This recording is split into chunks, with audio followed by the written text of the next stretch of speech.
ದ್ವಿತೀಯ ಪಿಯುಸಿಯ ಇತಿಹಾಸದ 5 ಮಾರ್ಕ್ಸ್ ಮುಖ್ಯವಾದ ಪ್ರಶ್ನೆ. ಚೋಳರ ಗ್ರಾಮಾಡಳಿತವನ್ನು ವಿವರಿಸಿ. ಚೋಳರು ಉತ್ತಮ ಆಡಳಿತ ಪದ್ಧತಿಯನ್ನು ಹೊಂದಿದ್ದರು. ಕೇಂದ್ರೀಕೃತ ಆಡಳಿತವನ್ನು ಸ್ಥಾಪಿಸಿದ ಚೋಳರು ಆಡಳಿತದ ಅನುಕೂಲಕ್ಕಾಗಿ ಸಾಮ್ರಾಜ್ಯವನ್ನು ಹಲವಾರು ಮಂಡಲಗಳಾಗಿ ವಿಭಾಗಿಸಲಾಗಿದ್ದು, ಪ್ರತಿ ಮಂಡಲಗಳನ್ನು ನಾಡುಗಳಾಗಿ ಒಳನಾಡುಗಳಾಗಿ ವಿಂಗಡಿಸಲಾಗಿತ್ತು. ಗ್ರಾಮಾಡಳಿತವನ್ನು ಗ್ರಾಮಸಭೆಗಳು ನಡೆಸುತ್ತಿದ್ದವು. ಗ್ರಾಮಾಡಳಿತ. ಚೋಳರು ಗ್ರಾಮಾಡಳಿತದ ಪ್ರಮುಖ ಲಕ್ಷಣವೆಂದರೆ ಗ್ರಾಮ ಸ್ವಾಯತ್ತತೆ. ಗ್ರಾಮಗಳ ಜನರು ತಾವೇ ಆಯ್ಕೆ ಮಾಡಿಕೊಂಡು ಪ್ರತಿನಿಧಿಗಳ ಮೂಲಕ ಆಡಳಿತವನ್ನು ನಡೆಸುತ್ತಿದ್ದರು. 1ನೇ ಪರಾಂತಕ ಚೋಳನ ಉತ್ತರ ಮೇರೂರು ಶಾಸನ ಗ್ರಾಮಾಡಳಿತದ ಬಗ್ಗೆ ಸ್ಪಷ್ಟ ಮಾಹಿತಿಯನ್ನು ನೀಡುತ್ತದೆ. ಈ ಶಾಸನದ ಪ್ರಕಾರ ಉತ್ತರ ಮೇರೂರು ಗ್ರಾಮವನ್ನು 30 ಭಾಗಗಳಾಗಿ ವಿಂಗಡಿಸಲಾಗಿತ್ತು. ಪ್ರತಿ ವಿಭಾಗದಿಂದ ಒಬ್ಬೊಬ್ಬ ಸದಸ್ಯರನ್ನು 1 ವರ್ಷದ ಅವಧಿಗೆ ಆಯ್ಕೆ ಮಾಡಲಾಗುತ್ತಿತ್ತು.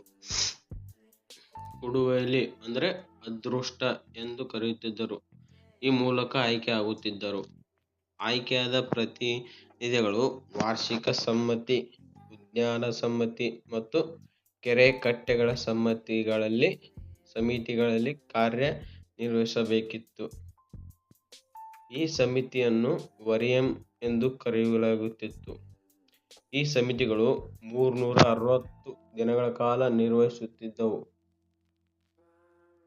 ಗ್ರಾಮಗಳ ಆಸ್ತಿ ರಕ್ಷಣೆ, ಕಂದಾಯ ವಸೂಲಿ, ದೇವಾಲಯ, ಕೆರೆ, ತೋಪು, ಅರಣ್ಯ ರಕ್ಷಣೆ ಮುಂತಾದ ಕರ್ತವ್ಯಗಳನ್ನು ಗ್ರಾಮಸಭೆ ನಿರ್ವಹಿಸುತ್ತಿತ್ತು. ಚೋಳರ ಗ್ರಾಮಾಡಳಿತದಲ್ಲಿ ಸದಸ್ಯರಿಗೆ ಇರಬೇಕಾದ ಕನಿಷ್ಠ ಅರ್ಹತೆಗಳು.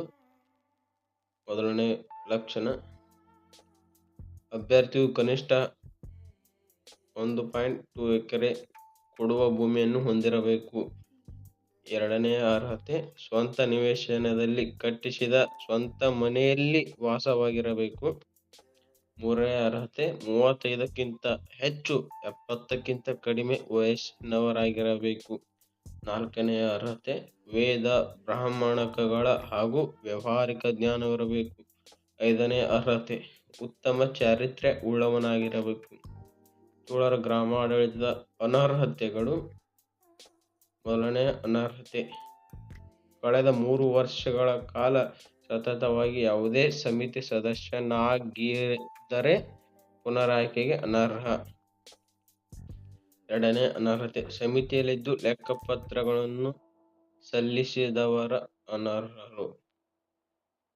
3ನೇ ಅನರ್ಹತೆ, ದುಷ್ಟರು, ಮೋಸಗಾರರು, ಮದ್ಯ ಸೇವನೆ, ಕಳ್ಳತನ, ಬ್ರಾಹ್ಮಣ ಹತ್ಯೆ ಮತ್ತು ವ್ಯಭಿಚಾರ ಆರೋಪ ಹೊತ್ತವರು ಅನರ್ಹರಾಗಿರುತ್ತಾರೆ. ಚೋಳರ ಗ್ರಾಮಾಡಳಿತದಲ್ಲಿ ಅನರ್ಹತೆಗಳು ಈ ರೀತಿಯಾಗಿವೆ.